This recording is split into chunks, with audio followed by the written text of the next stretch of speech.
आज पुनः आप सभी का इस YouTube चैनल पर स्वागत है। प्यारे बच्चों, शारीरिक शिक्षा विषय के अंतर्गत आपको आज शारीरिक शिक्षा की अवधारणा, कॉन्सेप्ट ऑफ फिजिकल एजुकेशन, इसके बारे में हम चर्चा करेंगे। वैसे पूर्व की वीडियो में मैंने इसके बारे में कुछ बताया था। आवाज़ आ रही है।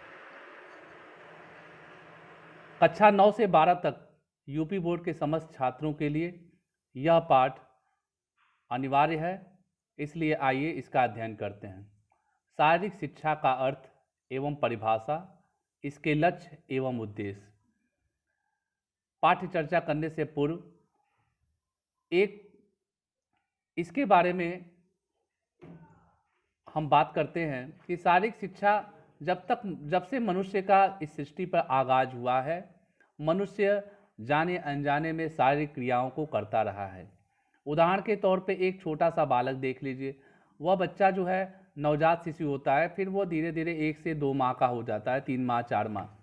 फिर वह जैसे जैसे बढ़ता रहता है वह अपने खान पान को करता रहता है, किंतु वह बालक क्या चल पाता है, क्या वो शारीरिक क्रियाओं को करता है?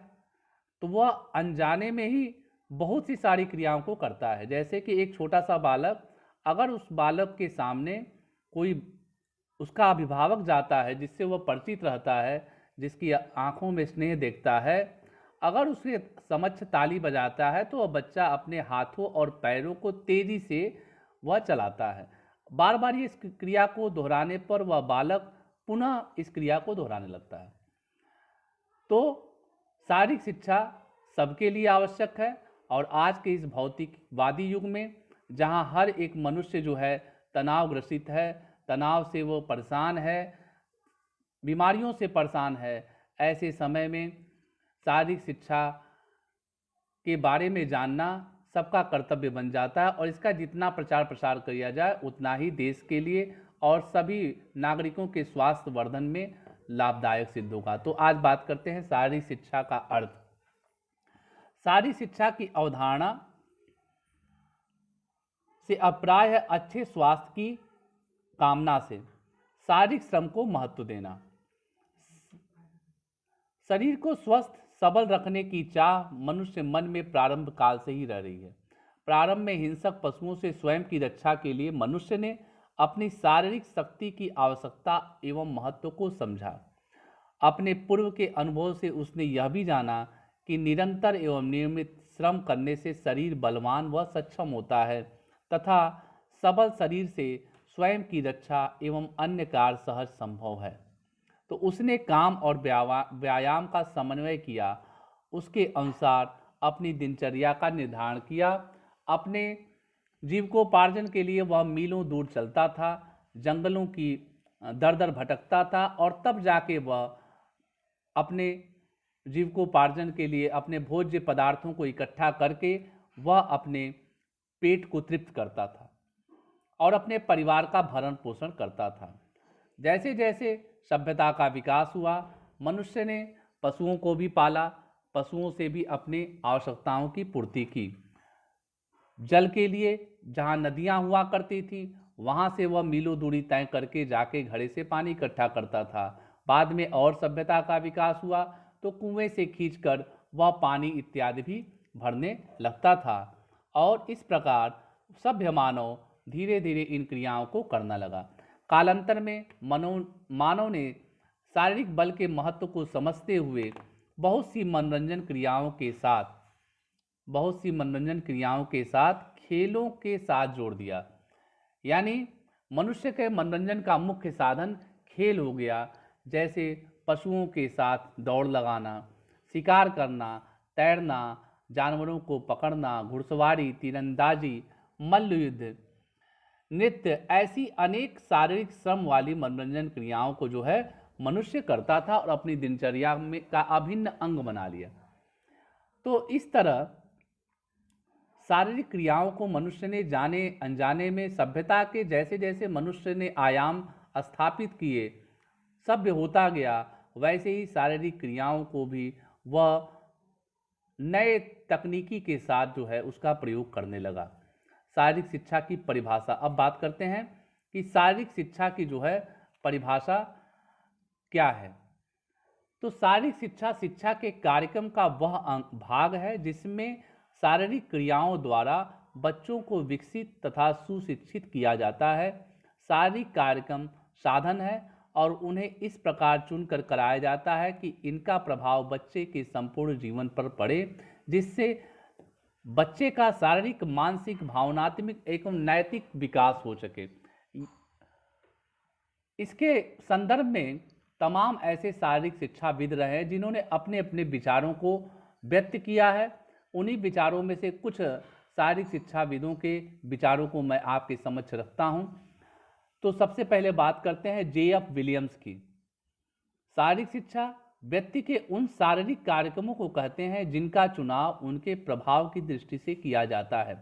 तो सबसे एक शारीरिक शिक्षाविद और भी हैं जिनका नाम न लेना उनके साथ अन्याय होगा, J.B. नेस साहब। शारीरिक शिक्षा शिक्षा के संपूर्ण क्षेत्र का वह भाग है जिसका संबंध बहुपेशी क्रियाओं तथा उनसे संबंधित अनुक्रियाओं के साथ किया जाता है। तो वहीं पे चार्ल्स बूहर महोदय ने क्या अपने विचार दिए। शारीरिक शिक्षा संपूर्ण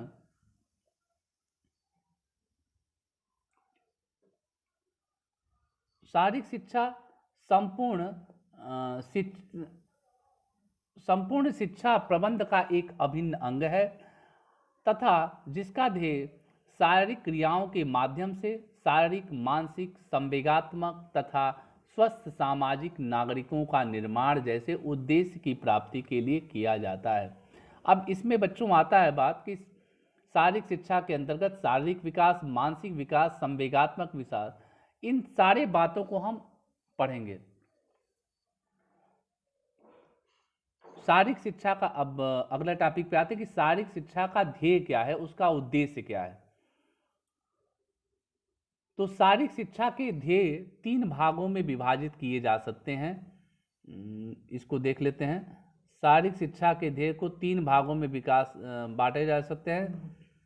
शरीर का विकास, संवेगात्मक सामाजिक व्यक्ति का विकास, शरीर के द्वारा व्यक्ति का विकास। इन तीनों पहलुओं को आप नोट कर लेंगे, काफ़ी इंपॉर्टेंट है कि शारीरिक शिक्षा का उद्देश्य क्या है। तो पहला है शरीर का विकास, संवेगात्मक सामाजिक व्यक्ति का विकास और शरीर के द्वारा व्यक्ति का विकास।